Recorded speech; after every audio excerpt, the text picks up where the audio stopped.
Olá, galera do segundo ano.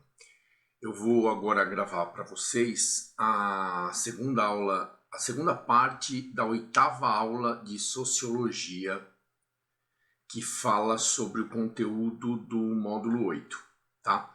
Vou avisar para vocês que eu deixei eu vou anexar na tarefa escolar um PDF, né, um documento em PDF, que é uma atividade para ser entregue na coordenação pro segundo bimestre, tá? Já vai valer nota pro segundo bimestre, a partir do módulo 8. É o seguinte, gente, vocês podem tanto imprimir aquele PDF e responder nele mesmo, colocar o nome, a classe, lá estão todas as instruções, e deixar essa folha impressa lá com a Ju, ou com a Pri, ou com o Suzuki, para me entregar. Ou vocês vão abrir o PDF, quem não tem condição de imprimir, vai abrir o PDF, vai responder as perguntas numa folha de caderno, enfim, uma folha anexa, né? Uma folha avulsa, aliás. Vai colocar o nome, a classe e o módulo 8, né? O módulo sobre o qual vocês estão respondendo, que já vai servir para a formação de nota do segundo bimestre, ok? Então é isso aí. A atividade de vocês do módulo 8 já é essa aí. Gente, vamos lá. Vamos retomar a nossa aula de Sociologia. Esse módulo 8 é extremamente importante, gente. O capitalismo e a globalização, né?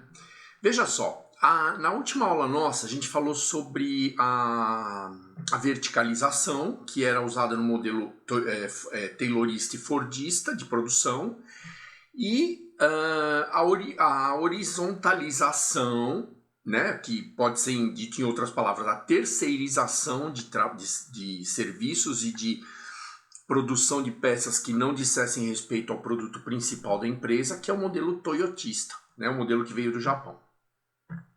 Muito bem, gente. Com o processo de globalização, com o processo sugestões liberalistas, né, neoliberalistas, para que o capitalismo se mantivesse em curso, em crescimento, e que a riqueza fosse distribuída de forma justa, as empresas passaram... Olha, quer ver? Eu vou acompanhar aqui os itens da apostila. Os países deveriam, né, as sugestões na década de 80 em Washington, né, um grupo de economistas sugeriu o seguinte: a disciplina fiscal para os países. O que seria disciplina fiscal, gente? Seria que o país não adquirisse mais empréstimos, mantivesse cada vez menos dívida, certo? Passasse a dever menos.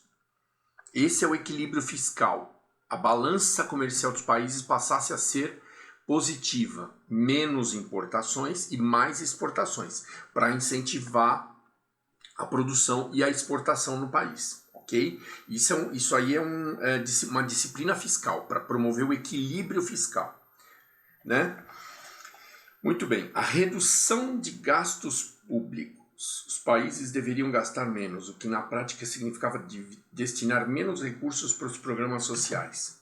Gente, isso aqui é um item muito importante. A redução de gastos públicos, pela sugestão do grupo de Washington, né, no consenso de Washington, significa que os países deveriam gastar menos com programas sociais, com distribuição de renda, certo? Só que a redução de gastos públicos, hoje em dia,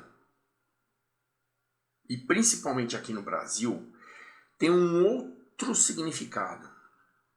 Tem um significado de gastar menos dinheiro dos cofres públicos, né, da arrecadação fiscal do país, a arrecadação interna do país, do PIB, com folha de pagamento de funcionários públicos, com gastos para manter a máquina pública funcionando. Em outras palavras, gente, redução dos gastos públicos seria que o governo gastasse menos com ele, certo? E não precisasse taxar tanto todo tipo de produção interna, certo? Porque isso gera uma inflação e acaba gerando um desequilíbrio financeiro dentro do país, tá? Então isso aí causa retração do mercado. Vocês devem estar entendendo o que eu estou falando. Eu espero que esteja. Bom, abertura comercial. Extinção de todos os entraves para o livre comércio internacional, né? Aqui não tem internacional, mas é. Gente, em relação a isso, alguns grupos representando países próximos e países do mesmo continente, tipo União Europeia, aqui na América do Sul, o Mercosul, enfim.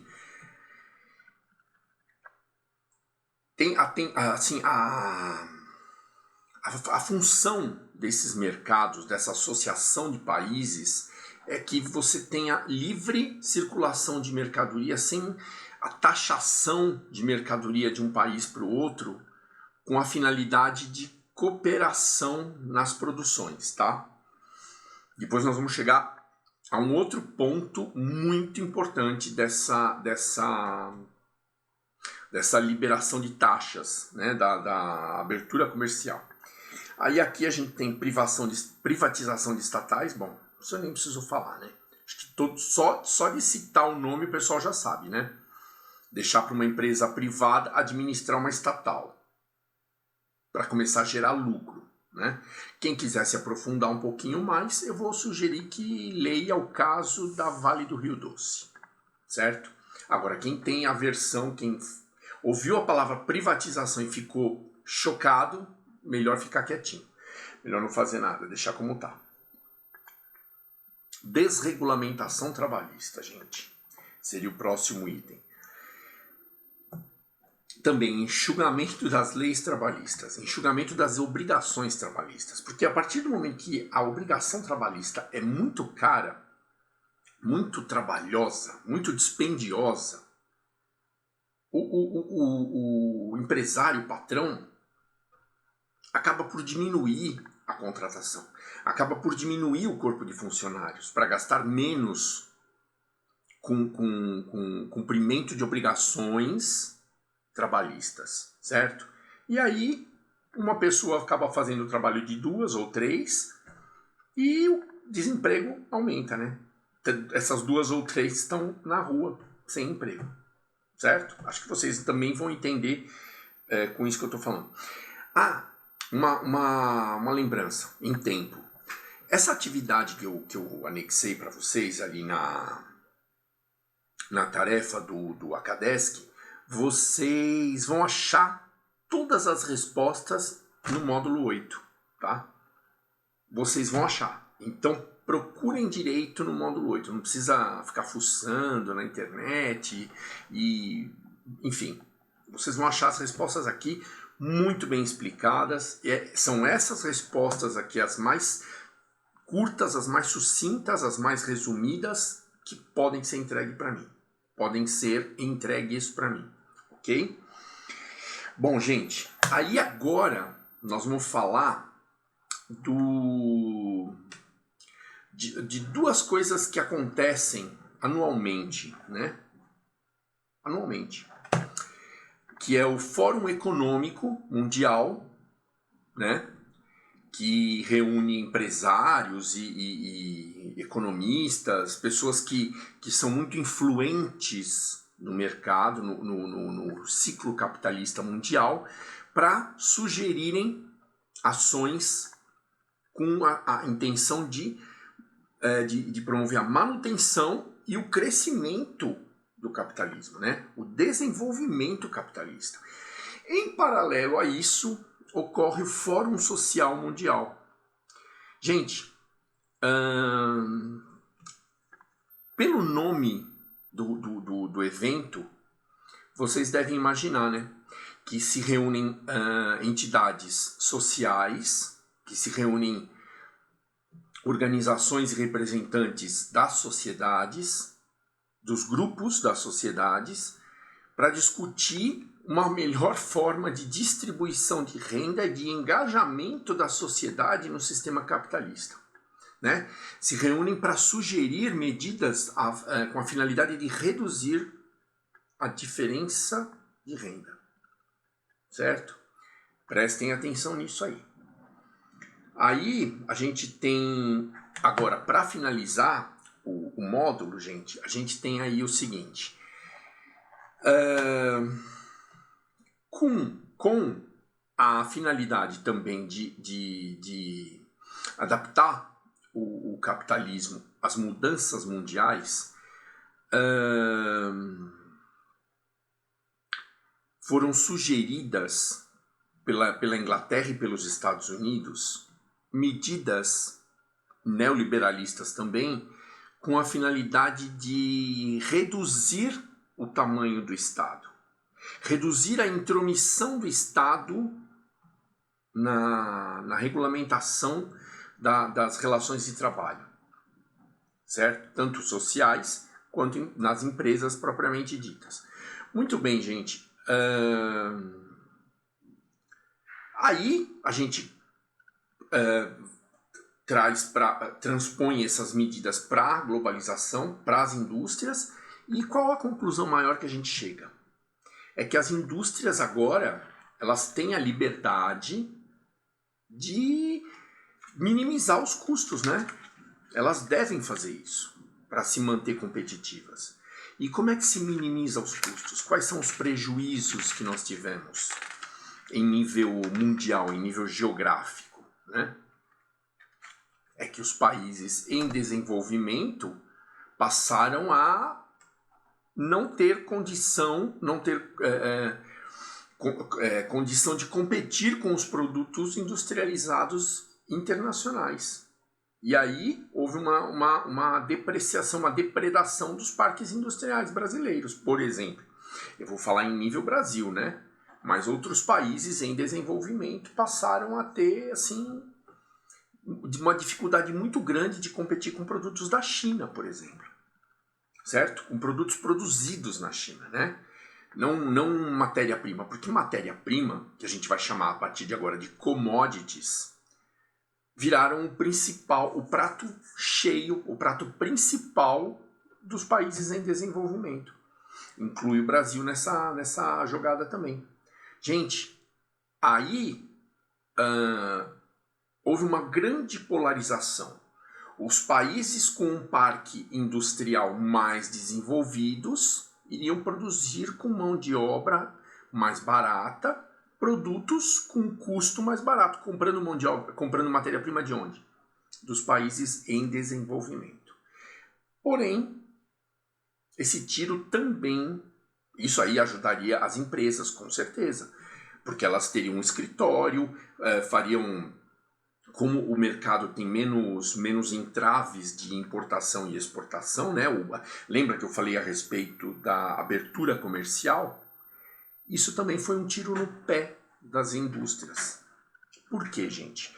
Porque as grandes indústrias que estavam com empresas instaladas nos países desenvolvidos, que importariam a matéria-prima, passaram a procurar lugares com a legislação trabalhista mais flexível e uma defesa ambiental, né, uma atividade ambientalista menos incisiva, menos impositiva. E passaram a fechar suas fábricas nos países com desenvolvimento industrial e abri-las em países cuja mão de obra é mais barata. Por quê? Porque a finalidade das empresas, agora nessa fase da globalização capitalista, é diminuir os custos de produção, certo? Não importa aonde o produto será produzido, contanto que aquele lugar que tenha mão de obra mais barata. Aí as empresas vão montar as indústrias nesses lugares. E também não importa aonde a matéria-prima está sendo produzida. Eles vão comprar, a empresa vai comprar matéria-prima do lugar que conseguir praticar os melhores preços. Então a vantagem é assim, que a globalização vai permitir, com essas medidas, que o capitalismo continue se desenvolvendo. A desvantagem qual é? Desemprego, certo? Assim, empobrecimento radical de regiões, de cidades, de estados. Veja, porque a empresa agora vai jogar, os players do sistema capitalista agora vão defender o lucro, vão procurar ao máximo baixar o custo de produção, certo? Para que o produto dele seja mais competitivo no mercado. A competição veio à tona. O processo de destaque, o processo de verificação do maior interesse do funcionário pelo desenvolvimento da empresa. Faz com que o funcionário brilhe mais ou brilhe menos. Lembra? Que esse é o famoso quem veste a camisa da empresa e quem não veste. E quem não se dedica plenamente a esse processo de fazer com que a empresa desenvolva nesses termos selvagens de capitalismo globalizante, tá fora. Então, gente, esse assunto é extremamente importante. Eu sugiro que vocês tenham em mente o conteúdo do módulo 8 da apostila. Porém, para fazer aquela atividade, eu confesso que eu fiz isso de propósito. Vocês vão ter que procurar no módulo 8 as respostas, certo? Para o segundo bimestre. Com isso, terão que ler. Gente, por favor, eu vou pedir a gentileza de vocês não copiarem as respostas de quem já fez. Porque nesses trabalhos que eu estou corrigindo, gente, eu vou falar para vocês o que eu estou achando. Tem um cara que fez errado e o resto da classe copiou dele. Ou seja, os mesmos acertos que esse um cara, que eu não sei quem é lá no meio, fez, foi atrás das respostas, os mesmos acertos e os mesmos erros toda a classe está cometendo. Isso é absurdo, né, gente? Isso é uma coisa absurda. Ninguém aprende nada, todo mundo copia na hora e beleza. Esse assunto não é assim. Esse assunto não é uma coisinha en passant, que não tem a menor importância. Capitalismo, o desenvolvimento capitalista, no processo de globalização, gente, é o que mais se fala. É o que rege o mercado. Tanto o mercado financeiro como o mercado trabalhista. As relações de trabalho. As lutas por melhorias salariais e condições de trabalho praticadas pelos sindicatos passaram a não ter força mais. Com esses processos de nós vamos produzir onde está mais flexível a lei trabalhista. Onde a atividade ambientalista é mais tranquila, assim, não é tão acirrada, né? Então, gente, todo esse módulo 8 para vocês de segundo ano, todo esse módulo 8 da apostila de Sociologia para vocês de segundo ano é interessante. Para vocês acharem as respostas das 4 questões da atividade, a melhor coisa que vocês fazem é darem uma lida rápida. Não é uma coisa absurda, tá? Página 34, 35 e 36. A 37 já são exercícios, certo?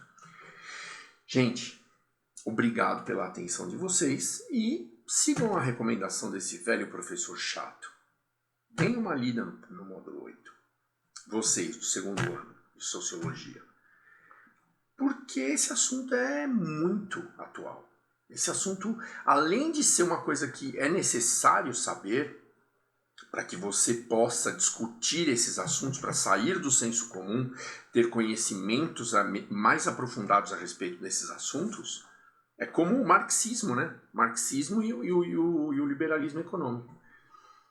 Vocês terão conhecimento o suficiente para criar conteúdo numa redação de Enem, por exemplo.